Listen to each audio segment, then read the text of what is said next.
another time with tutorial. Again, just and in today's tutorial, it will be a continuation of the course STT. All right, 225.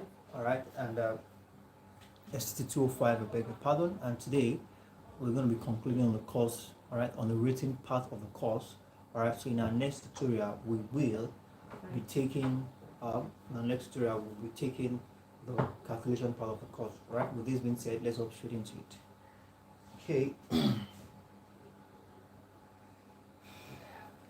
Now we have STT 205. I think I need to decrease the backlight. It's quite okay.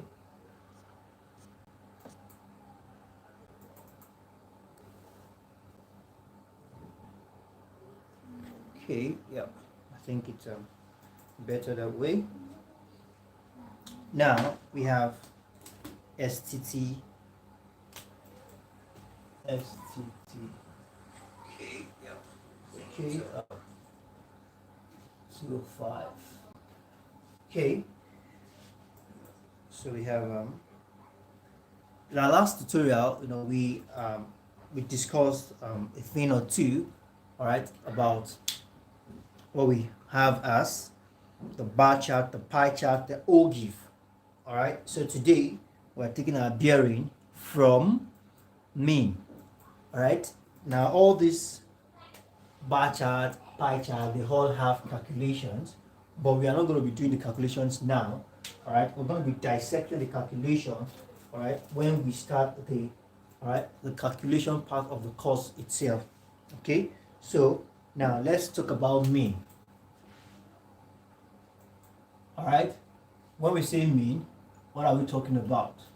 Okay, now mean is said to be the average, all right, the average of a given number, all right, which is calculated by dividing the sum, all right, of the given numbers by the total number, all right, given. All right, now it's said to be average of given numbers, average of given numbers, all right, average of given numbers, all right, meaning that certain amount of numbers are specified, they are given, all right, and calculating, we have to what? Divide the sum of given numbers, all right, calculating, all right, by dividing the sum of the given numbers, all right, dividing the sum of the given numbers by the total numbers, all right, by the total number of the numbers, all right, by dividing the total numbers, all right, by the numbers. All right, now let's say for example we are given 2, 4, 6, 8, 10. 1, 2, 3, 4, 5. All right, divided by 5. Total of all these, let's say this is 18. All right, this is 20. All right, this is 26. This is 30. All right, we divided by 5. All right, this should be okay. 6. All right, that's what we refer to as mean. All right, so all this is added together. All right, so we have that as that. All right, so that is that for mean. Okay, now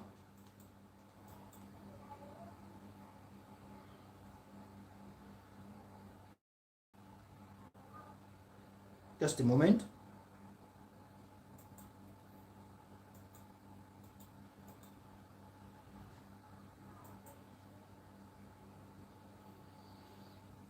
Okay, so we have that as that, and now let's proceed. Okay, now we have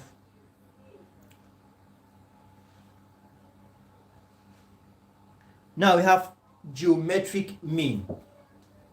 geometric, we have geometric,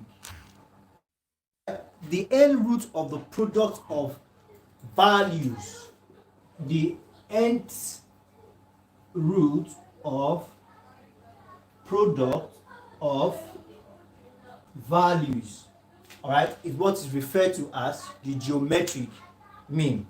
Okay, the nth root. All right, now when we say nth root, we're simply talking about maybe 5 1, 6 2. All right, now all these now are the roots. All right, or we can say x1, x2. All right, we will definitely dissect it properly when we get to the calculation part of the course. But know that geometric mean, we are talking about the nth root of the value, all right, nth root of product of the values. Okay, now we have geometric mean can also be denoted by gn. All right, so we have that as that. Now it is used mainly, all right, in the connection with index number. All right, gm, all right, used mainly, all right, with the connection, all right, with index number. All right, now we have that as that. Now we have harmonic, all right, harmonic mean, which is also used to what, obtain the average of different speed. All right, we have the hm, which is the harmonic mean used to obtain, all right, obtain the average difference of speeds, the average difference of speed.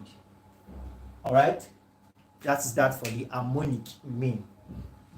Okay, so we have that as that. Let's proceed. Now we have, now harmonic mean is used to what?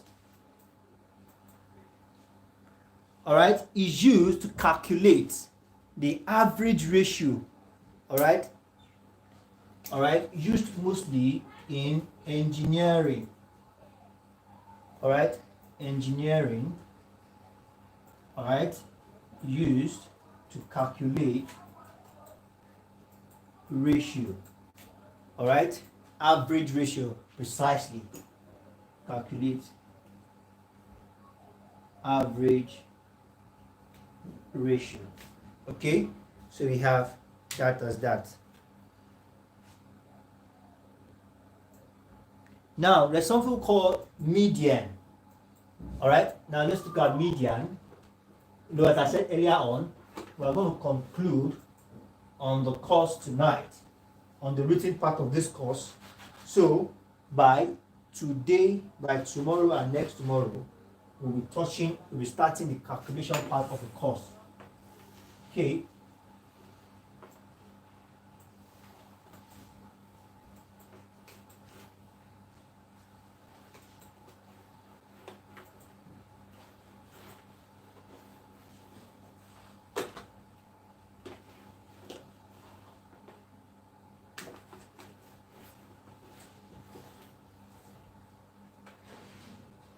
So we have median. And just like as I said earlier on, we need to conclude with the theoretical part of this course. So next tomorrow and tomorrow we can start with the calculation part of the course. All right, so we have, okay, so now we have median said to be what? Shows what? A measure. All right, median is a measure that shows the most central item in a set of data. All right, shows, okay, let me just put it like this. All right, a measure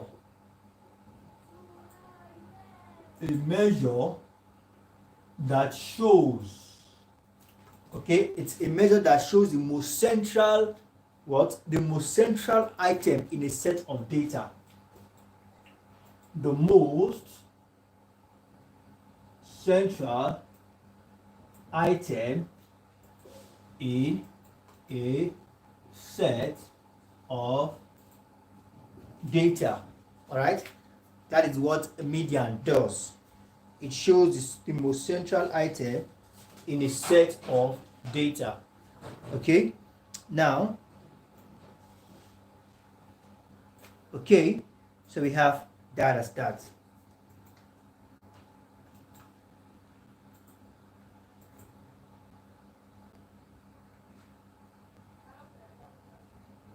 So we have something called mode. All right, just a moment. Okay, we have mode. Just a moment. All right, so we have mode. Mode is said to be another measure of central tendency. All right, mode is said to be another measure of central tendency. All right, it simply, all right, defines, all right, the highest frequency. Okay, speaking of which, now a mode is a measure of central tendency, a measure of central tendency. All right, it's a measure of central tendency.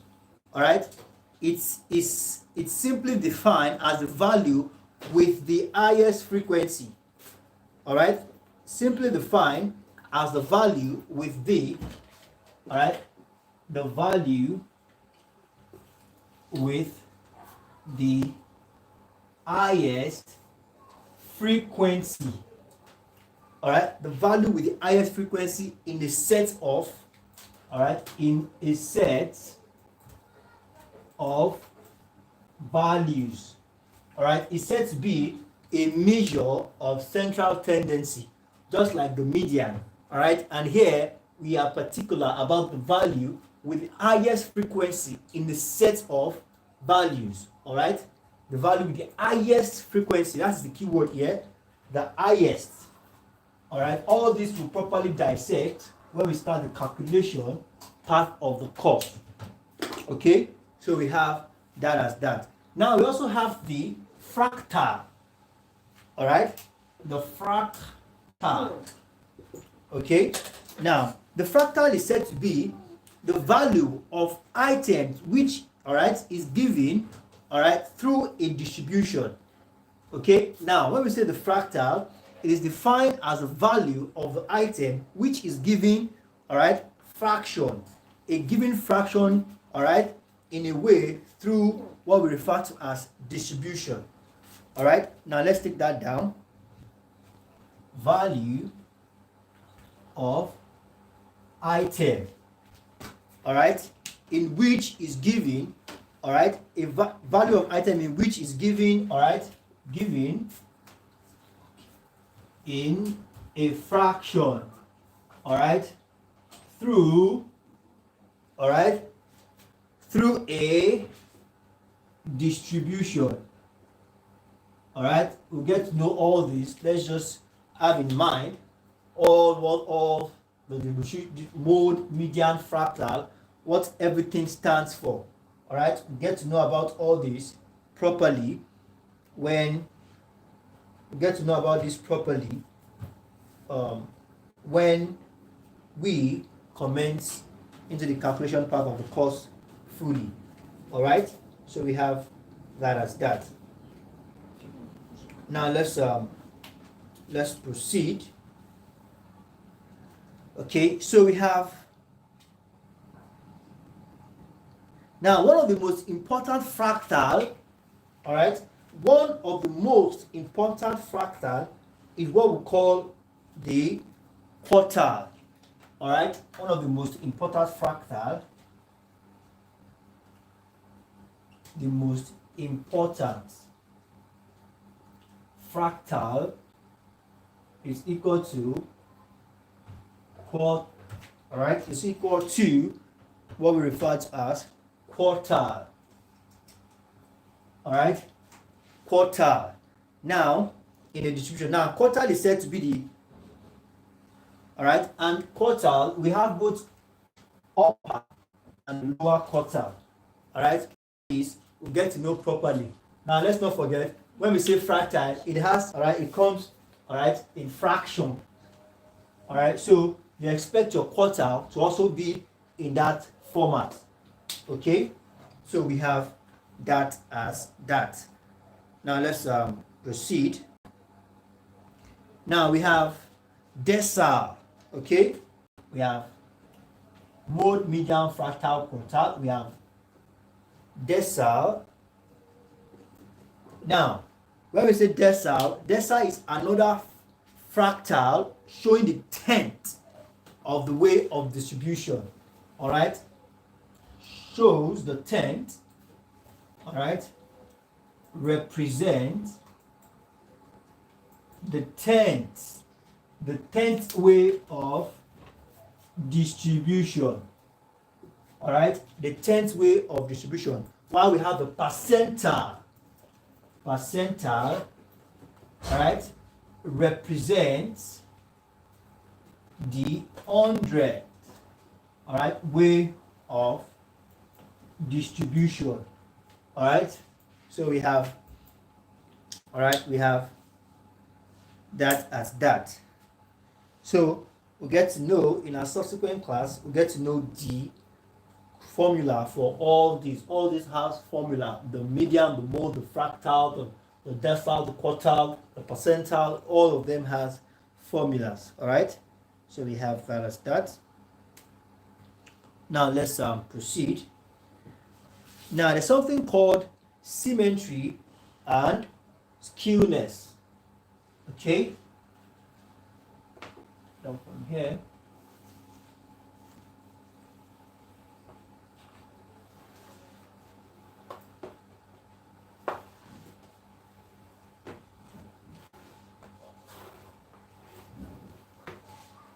Now let's take them one after the other.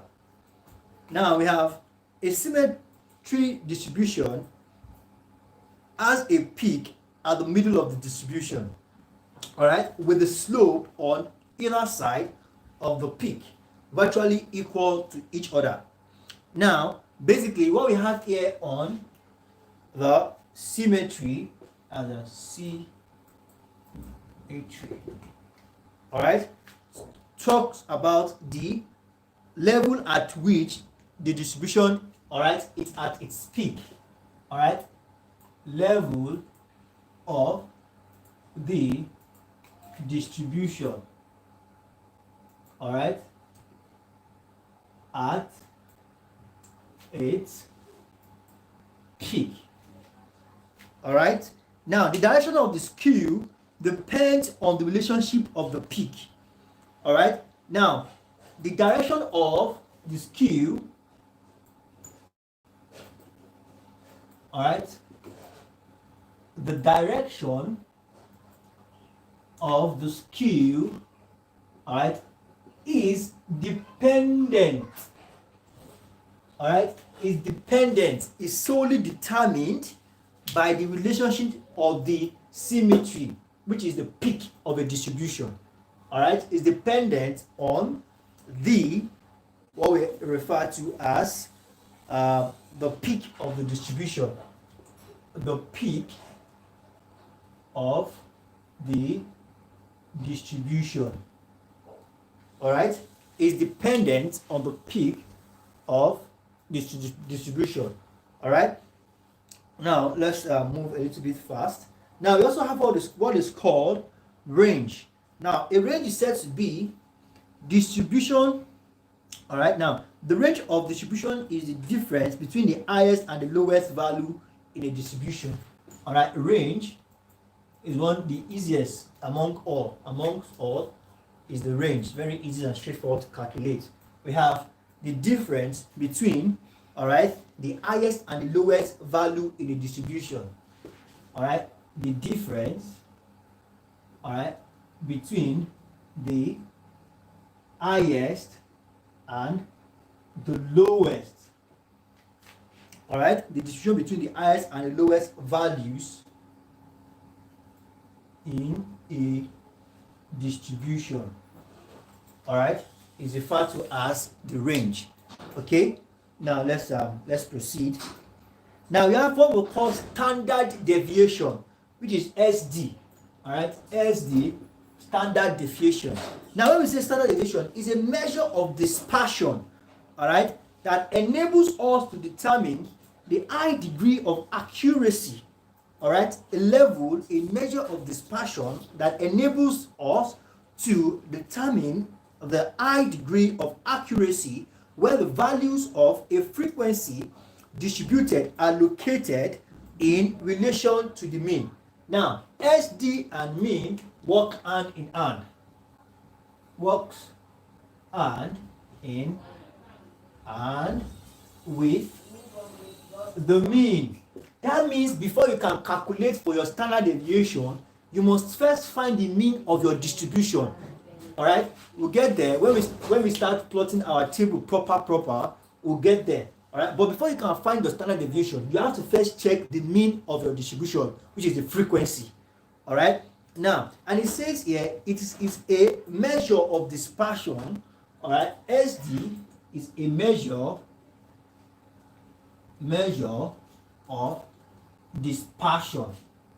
All right, let's add that at the back of our mind. And basically it enables us to determine, all right, with the high degree of accuracy where the value of a frequency, all right, just like I said earlier on, you need to first determine the mean of your frequency, which is the frequency distribution, FD, all right, are located in relation to the mean in a standard deviation. All right, measure of value, measure of dispersion, all right, using the values, all right, in the frequency distribution.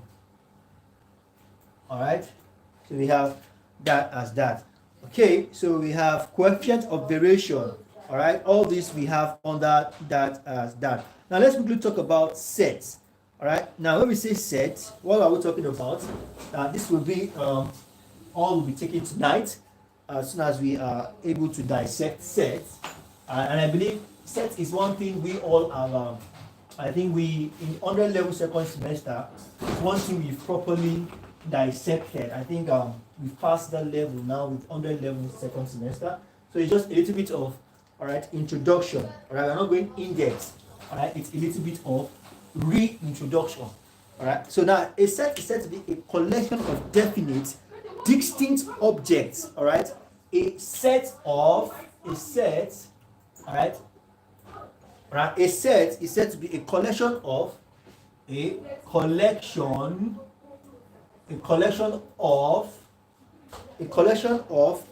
definite, distinct objects called elements. All right, definite, distinct objects, a collection of definite, all right, distinct, all right, distinct object. All right, a definite distinct object, collection of a definite distinct object referred to as elements, called elements. All right, just like we have, we say, all right, A, all right, the set of A, we have 2, 4, 6, 8. All right, so this is A. This is set A. All right, and set A has the subset of 2, 4, 6, 8. All right, these are now they are said to be definite, distinct. All right, called element. These are the elements of set A. Okay, so we have that as that. Now we have the universal set, which contains all the elements. All right, so we can have set B now could be odd numbers. All right, that is 1, 3, 5, 7. All right, and we can have universe. All right, universe could be both odd and even numbers, 6 and 8.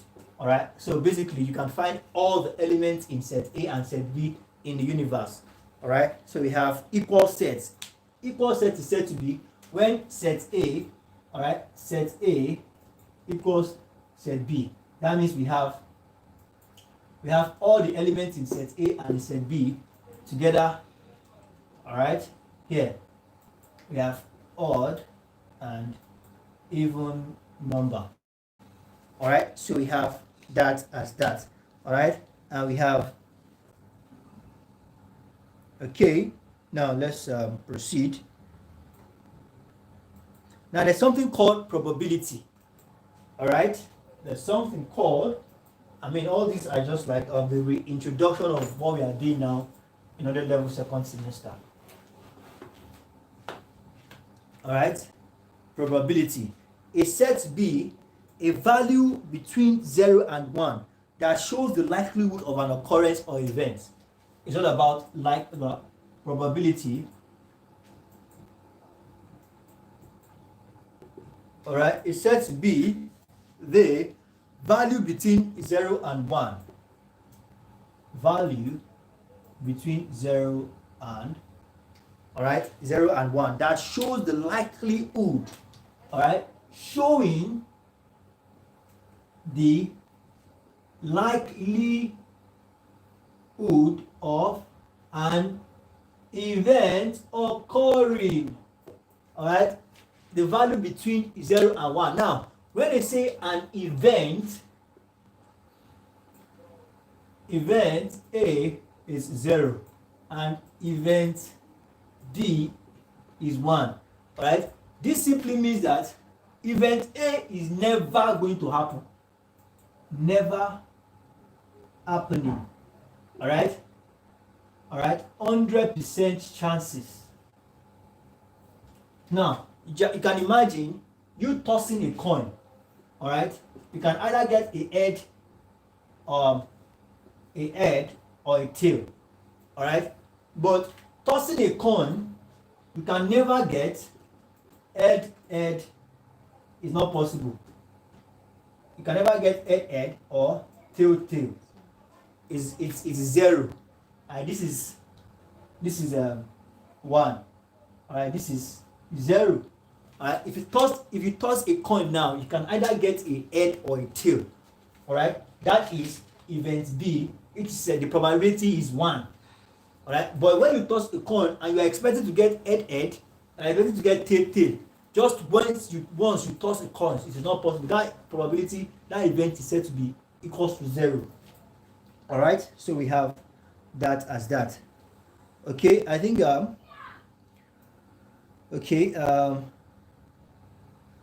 I think that will be all. Okay, I think that will be all for tonight's class. Okay, so on this note, we'll call this class a wrap for today, and by tomorrow, okay, we'll be taking the course, we'll be taking the calculation part of this course. Okay, just as we all know that the exam is fast approaching and we all need to get our notes and our materials up to date.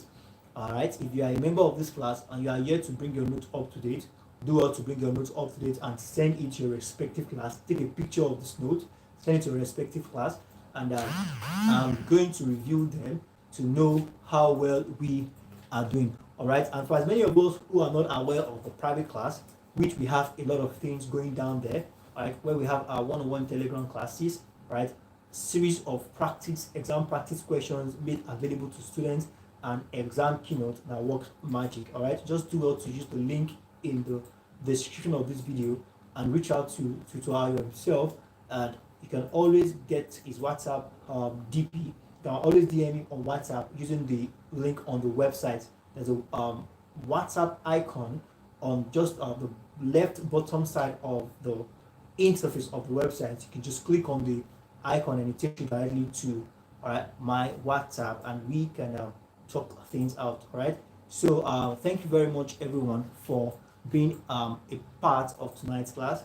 I wish you all the best as we prepare for our forthcoming exam, and I look forward to seeing you all in subsequent tutorials. Bye bye.